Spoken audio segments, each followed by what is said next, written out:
네이버는 로켓 배송을 따라잡기 위해서 다양한 시간 단위 배송, 심지어 1시간 이내 배송 서비스도 내놨고요. 쿠팡이 쿠팡 플레이를 하는 것처럼 네이버는 멤버십 서비스에 넷플릭스를 연동해놨죠.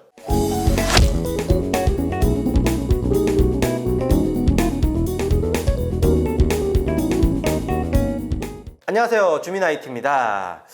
이번에는 저희와 같은 IT 팟캐스트들이 늘 주목하고 있는 두 회사죠. 네이버와 쿠팡. 네이버와 쿠팡의 이커머스 경쟁에 대해서 좀 알아보겠습니다. 네. 이 이슈가 이번 주에 굉장히 핫했죠. 예, 맞습니다. 네이버가 촬영일 기준 이틀 전에 쇼핑 앱을 내면서 대규모 프로모션을 했어요. 그래서 기자들에게도 대대적으로 홍보한 걸로도 알고 있고, 그래서 타이밍상 다루기도 좋고, 또 제가 두 회사를 보다가 딱 꽂힌 게 있거든요. 어떻게 꽂히셨나요? 아니, 이게 둘이 닮아가는 것 같아요. 그게 왜냐면 사람들이 네이버와 쿠팡은 완전 다르게 생각을 하거든요. 일단 일반 국민들은 네이버에서 가격 비교를 보고, 그럼 쿠팡도 떠요. 거기는 쿠팡도 뜨고, 이제 여러 업체들 본 다음에 네이버는 제일 싼 걸 사러 가는 가격 비교 서비스, 그리고 쿠팡은 빠른 배송을 해주고, 그리고 그냥 뭐 이것저것 고민할 필요 없이 그냥 쿠팡에서 쓰는 곳, 이렇게 생각하는 배송 서비스의 장점이 있는 곳, 이렇게 생각했었는데, 근데 새롭게 내놓는 서비스들을 보면 이 회사의 장점은 분명히 살아있지만 두 회사가 되게 비슷한 경우가 많다. 일단 요 얘기는 나중에 하고, 최근에 두 회사의 성과부터 좀 살펴보도록 하겠습니다. 일단 지난해 두 회사는 나란히 거래액이 50조를 넘었습니다. 네, 이것도 굉장히 닮은 부분이고요. 쿠팡은 약 55조 861억 원을 기록했고, 네이버는 약 50조 1000억 원을 달성했습니다. 둘이 합치면 100조인데 정말 어마어마한 성과라고 할 수 있습니다. 예, 이제 거래액은 그렇긴 한데 사실 좀 더 찾아보니까 그 매출은 좀 다르더라고요. 매출 차이는 쿠팡 같은 경우는 41조 정도 나오고 지금 네이버 같은 경우 2조 9천억 정도 나오는데 그 매출 거래액 대비해서 상당히 좀 차이가 있죠. 네이버 같은 경우 이거는 이 사업 구조가 좀 달라가지고 매출을 인식하는 방법이 좀 달라서 그렇습니다. 네, 맞습니다. 일단 네이버는 가격 비교 서비스를 주로 가격 비교 서비스를 통해서 이제 사업자가 직접 운영하는 네이버의 스마트 스토어나 타사의 브랜드 스토어 등으로 이제 트래픽을 이렇게 나눠주고, 그 트래픽에 대한 대가로 이제 거래액의 한 2에서 3% 정도를 수수료로 받아요. 그래서 요 수수료만 매출로 집계가 되는 거고요. 그래서 그게 매출인 2조 9천억 원이고, 쿠팡은 기존의 오픈마켓 형태의 사업도 하고 있지만 강력한 물류망을 중심으로 자사가 직접 물건을 사서 소비자한테 판매를 해요. 그래서 판매 매출이 곧 매출로 잡히는 거예요. 그러니까 네이버는 중간 중개업자로서 역할을 하는 거고, 쿠팡은 자기가 직접 운영하는 초대형 스토어다, 이렇게 보면 될 것 같습니다. 참고로 지난해 쿠팡 영업이익은 6,023억 원이었는데요. 이게 매출은 늘었는데 오히려 2023년 대비해는 소폭 감소한 거예요. 이런 걸 보면 쿠팡이 아직도 어마어마한 투자를 계속하고 있다는 것을 미루어 짐작할 수 있죠. 두 회사의 경쟁이 정말 치열하네요. 그런데 두 회사가 서로 닮아간다고 하셨잖아요. 왜 그런 말씀을 하신 걸까요? 송 기자님도 아시겠지만, 저희 서두에도 말씀드렸지만 이번에 네이버가 플러스 스토어를 별도 앱을 출시했잖아요. 근데 저는 이게 네이버 앱 내에서 커머스로 연결되는 성장에 한계가 왔다고 생각한 네이버의 전략이라고 생각합니다. 예를 들어서 네이버의 자회사에서 운영하는 크림이라고 중고 거래 플랫폼이 있어요. 그 회사가 원래는 그 중고 스니커즈만 이제 주로 하다가 이제 그냥 거대한 중고 앱으로 성장한 케이스로 알고 있는데, 이처럼 별도 앱을 출시해서 새로운 고객을 찾는 것이 네이버의 전략이라고 할 수 있죠. 다만 네이버 쇼핑은 제가 앞서도 여러 번 말씀했듯이 가격 비교에 장점이 있는데, 이제 이렇게 별도 앱으로 나오게 되면은 외부 플랫폼의 가격 비교 자체가 안 되기 때문에 성공 가능성이 낮지 않냐라는 이런 이야기도 나오고 있긴 하지만, 어쨌든 네이버가 정말 오랜만에 자사의 명운을 걸고 별도 앱을 하나 내놨다, 이런 분석이 나오고 있습니다. 쿠팡도 별도 앱을 냈어요? 저는 그런 얘기 못 들어봤는데. 이게 저희 같은 아재가 아는 게 이상한 겁니다.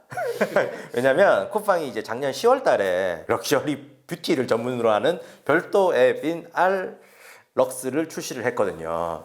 그러니까 사모님께서는 이미 깔아놓으셨을 수도. 모를 것 같아요.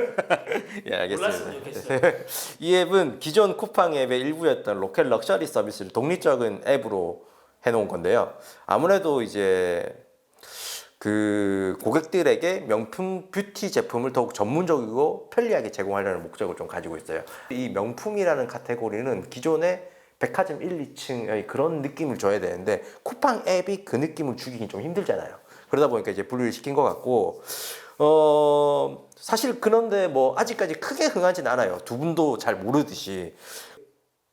또 문제는 여기에 이제 떨고 있는 기업들이 있을 수도 있죠. 예전에 저희가 올렸던 당근이 이제 부동산업에 진출한다 그랬을 때 이제 떨고 있는 회사들이 생겼던 것처럼 지금 럭셔리 앱 시장이 지금 경쟁이 굉장히 치열해서 그리고 또 내수도 좀 안 좋은 상황에서 지금 다들 좀 힘들어하고 있는 상황인데 쿠팡은 언제든지 마음만 먹으면 솔직히 많은 자본을 투입해서 이걸 또 띄울 수 있으니까 아무튼 이렇게 이제 네이버나 쿠팡이나 별도의 성장 동력을 만들기 위해서 별도 앱을 출시했다 이렇게 볼 수 있죠. 그런데 이거 하나 가지고 서로 닮아간다고 하기에는 좀 무리가 있지 않을까요?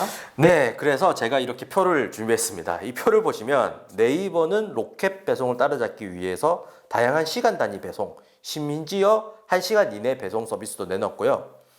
쿠팡이 쿠팡 플레이를 하는 것처럼 네이버는 멤버십 서비스에 넷플릭스를 연동해놨죠. 그러니까 되게 이들의 원래 원천은 그대로인데 지금 내놓고 있는 신사업은 굉장히 서로 닮아 있다.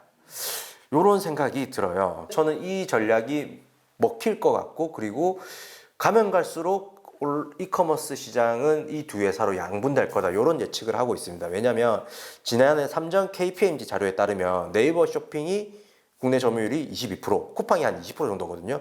다음은 지마켓으로 한 15% 정도고요. 근데 아마 2, 3년 내로 두 회사의 점유율은 보수적으로 잡아도 50%? 그러니까 절반 넘어간다는 얘기죠. 매우 공격적으로 본다면 한 60% 정도까지도 가지 않을까라고 생각을 해요. 뭐 선무당이 사람 잡는다는 뭐 섣부른 예측일 수도 있는데 근데 지금 3등부터는 지금 네이버나 쿠팡처럼 대규모 투자를 못하고 있어요. 어떻게든 이익을 내려고 마른 수건 짜듯이 발버둥을 치고 있는 상황인데 1, 2위인 네이버, 쿠팡은 계속 엄청난 투자를 하고 있다. 이러면 사실 진짜 어린애가 봐도 이건 어떤 결과가 날지 너무 예측이 쉽잖아요. 그러면 저희 최 이사님도 아마 제 말씀에 동의를 하시지 않을까. 네, 뭐 이게 그냥 우리가 그럴 것이다 생각하고 있는데 사실 이게 특별하게 이상한 현상이 아닙니다. 이게 일반적으로 경영학에서 산업 구조의 변화 패턴이 이게 산업 생명 주기, 뭐 수명 주기라고도 하는데 그런 것도 있고 뭐 시장 집중화 이론 같은 게 있거든요. 예를 들면 산업 수명 주기 같은 거에서 보면 보통 초기에는 시장의 초기에는 기업들이 난립을 합니다.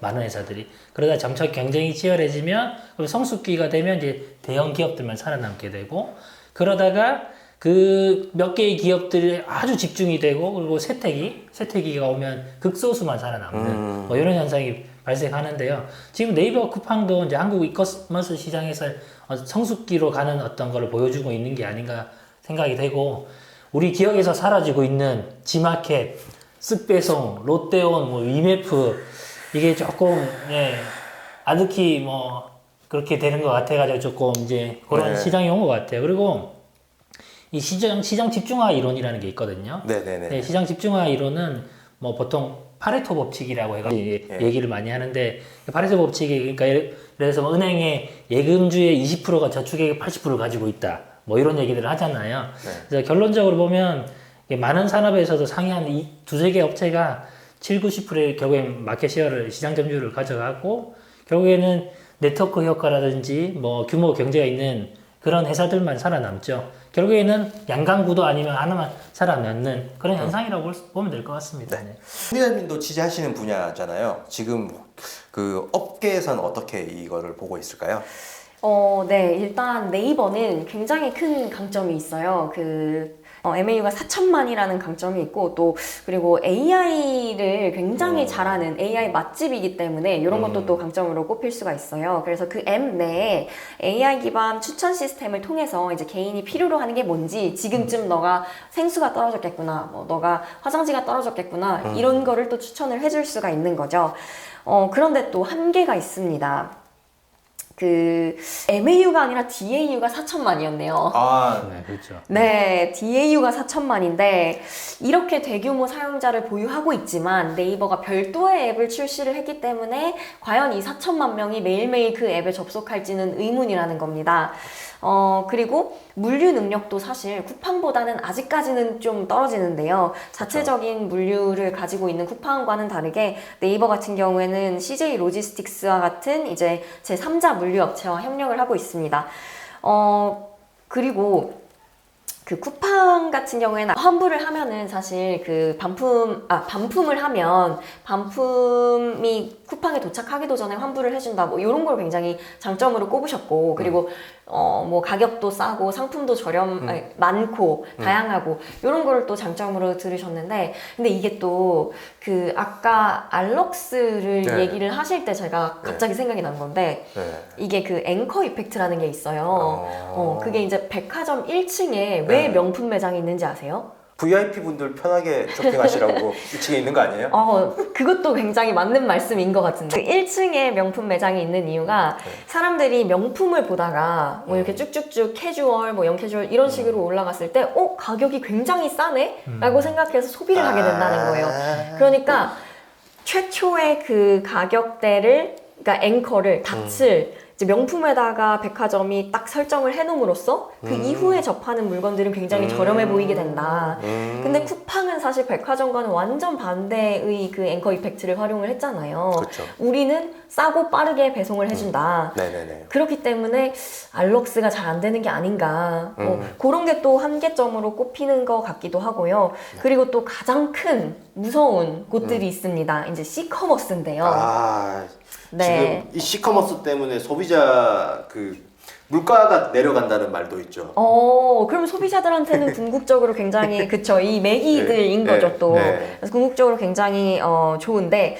그러니까 소비자들한테는 좋은데 이제 네이버와 쿠팡한테는 너무나도 위협적인 경쟁사인 거예요. 그 이제 최근에 YZ 리테일 부츠 여기가 아마 그 서베이 같은 거를 하는 곳일 텐데 이제 여기에 따르면 알리익스프레스의 지난달 그 모바일 MAU는 818만 명이었대요. 어이구야. 네, 그래서 쿠팡에 이어서 MAU 2위를 차지를 했고요. 그리고 테무는 전체 4위로 뛰어 올랐습니다. 그래서 G마켓을 제친 상황인 겁니다. 네, 근데 제가 테무한테 할 말 있어요. 나는 당신네들한테 내 개인정보를 준 적이 없는데 왜 계속 스미싱 문자를 보내는지 진짜 알 수가 없어요. 테무 알림 문자는 계속 오거든요. 근데 저는 이때까지 태어나서 테무 앱을 깔아본 적이 없어요. 그런데 왜 계속 문자는 오는 건지. 뭐 아무튼 쌍둥이가 깔았나? 네, 아무튼 제가 뭐 지금까지 이제 긴 이야기를 해왔는데 근데 결론을 좀 내리자면 역시 경쟁이 좋다. 그러니까 우리는 네이버에서 값싼 제품을 살 수 있었지만 이제 쿠팡이라는 존재가 있기 때문에 빠른 배송도 받아볼 수 있게 됐고 그리고 이제 네이버라는 존재가 있기 때문에 쿠팡도 이제 계속 긴장하면서 소비자들한테 혜택을 늘려주고 그래도 뭐 사실 중국 공산품의 질들이 굉장히 올라갔잖아요. 그래서 또 중국에서도 이제 값싼 제품들이 오는 그런 직계약 앱들이 생기고 이렇게 해서 경쟁을 해야 결국 우리 같은 소비자들은 가장 좋은 제품을 싸게 살 수 있지 않나 그런 생각을 하면서 영원히 경쟁하고 독점은 안 했으면 좋겠습니다.